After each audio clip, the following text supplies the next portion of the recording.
where there's limits in energy usages that are much higher than what the batteries can typically provide, the ultimate fuel cell gives us the ability to power vehicles that are typically powered by a diesel engine. The Timum fuel cell lets us power vehicles that usually use diesel engines. It's been years in the making, but the Tesla Cybertruck was a huge letdown. Its range wasn't great, especially when towing and hauling, and it cost a lot. The Tesla Cybertruck let everyone down, and it also proved that diesel pickup trucks won't be able to run on electricity anytime soon. But what other option would give us more power and less range anxiety if we don't go fully electric?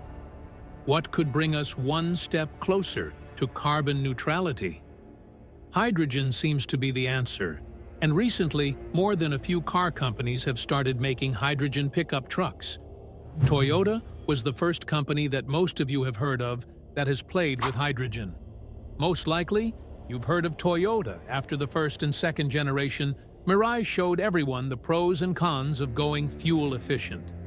Toyota decided to not only keep experimenting, but also step it up a notch. They recently teamed up with BMW to co-develop hydrogen powertrains and are now focusing on making hydrogen vehicles that can be used. Soon, one of these vehicles will be a fully hydrogen-powered pickup truck that will be sold all over the world. Toyota has already made a Toyota Hilux that runs on hydrogen and has a powertrain similar to the Toyota Mirai. This means that it is basically an electric vehicle, as it is powered by hydrogen fuel cells.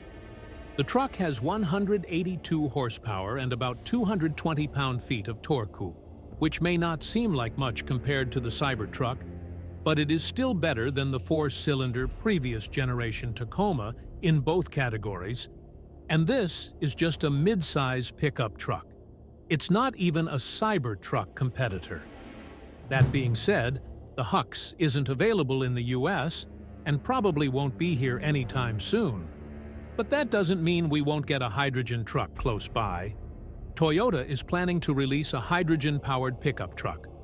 This truck will have a 5.0-liter naturally aspirated V8 engine that Yamaha helped create.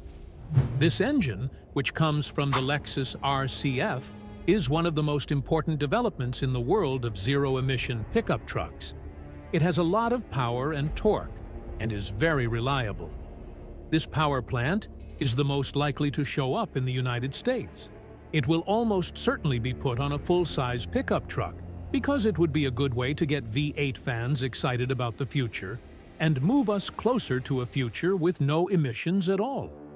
It makes about 450 horsepower and up to 540 pound-feet of torque, which is a lot more than the Ford F-150's gas-powered 8-cylinder Coyote engine. The F-150's great towing and payload capacity is due in large part to this engine. In other words, a truck with this engine could easily match or even exceed the usefulness of many gas-powered pickup trucks, not just the Cybertruck. Yes, it's not as powerful, and its power delivery isn't as instant as the Cybertruck, but we'd rather have a strong and capable truck than one that is ridiculously powerful but doesn't do anything useful. Plus, it can be charged or better yet refueled at regular hydrogen stations, which are becoming more common in places like California and Europe and will continue to grow in the future. This would make it a much better choice than the Cybertruck in terms of sheer usefulness, especially for towing, since it can be charged quickly, unlike the Cybertruck. If Toyota's ventures don't sound exciting, the fact that Chevy was able to get a military deal to build a hydrogen truck should. If the US government thinks hydrogen vehicles are the way of the future, then why shouldn't we? Chevy made a hydrogen truck based on the previous generation Colorado about 7 years ago. This lump of hydrogen and metal, codenamed the Colorado ZH2, was made to be a stealth truck that Army recon teams could easily use. The ZH2 was made to be a FCEV instead of a hydrogen combustion pickup truck.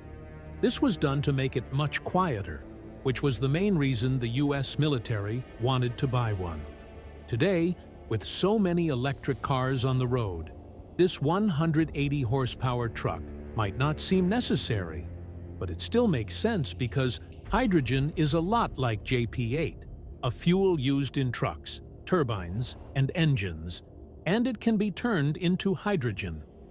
Chevy worked with Honda on this project to make things better, which was the right thing to do. Honda, like Toyota, has had some success in the hydrogen world. Plus, since it's an FCEV, the vehicle will have a generator that turns hydrogen into electricity. This means that a truck like this would not only be a very quiet way to get around, but it would also be a great portable generator for making electricity. The truck was supposed to be built in 2020, but because of COVID and a general shift in the industry, the plan has been put on hold indefinitely. It never made it to production, but GM just recently announced that they will release a fleet of medium-duty trucks that will run on hydrogen alone. These trucks will all be based on the Chevrolet Silverado, especially the heavy-duty versions. This isn't just small talk. Jacob Lucier, the project lead at GM, confirmed a few months ago that these trucks will be mostly based on the Silverado 5500. However, instead of a diesel engine, they will have a generator under the hood that will power the motor. We still don't know how torquey or powerful the trucks will be, but since they are meant to replace the Silverado 5500 fossil fuel version, we assume they are just as powerful. General Motors will get money from the Department of Energy's Supertruck program, which aims to cut carbon emissions from heavy and medium-duty vehicles completely. GM officials say the whole project will cost about $65 million. This is a lot of money, but the DOE will pay for almost half of it. Also, don't think of this as just another GM pet project like the Colorado ZH2. We have some good news. The Southern Company, a gas and electricity company based in Atlanta, has already made an order for an unknown number of these trucks and is determined to replace all of its fleet with them in the future. The future. This makes it look like pickup cars have a bright future. Manufacturers are thinking again about their choice to ignore hydrogen as the cherry on top.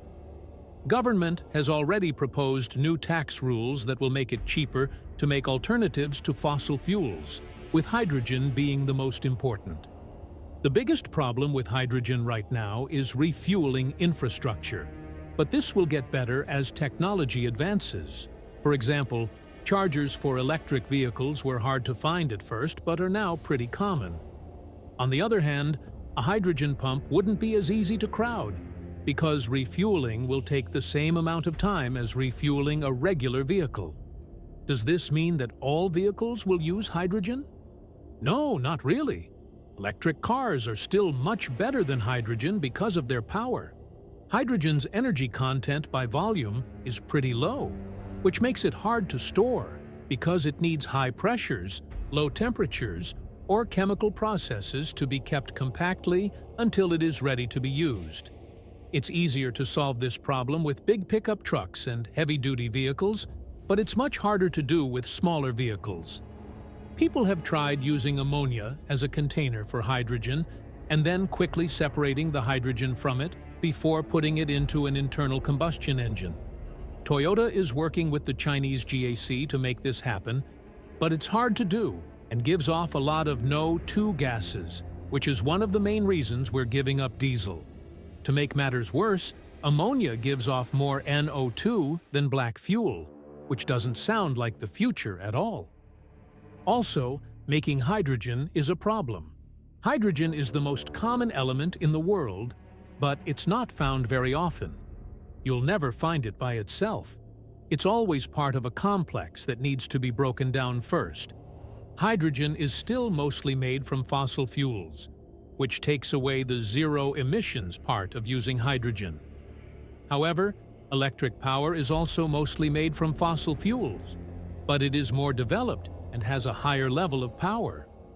Also, the most likely way to make a lot of hydrogen is to use steam methane, which is an even stronger greenhouse gas than CO2 and is known for escaping regularly because of this. We don't think hydrogen will become as popular as electric powertrains for regular cars. But Chevy and many other companies have decided to keep working on hydrogen heavy-duty vehicles and have promised to stay committed to cleaner production methods no matter what. That being said, we can already tell that Toyota won't give up. Their recent partnership with BMW has only increased their investment in alternative fuel sources and the creation of a zero-emission alternative to petrol and diesel.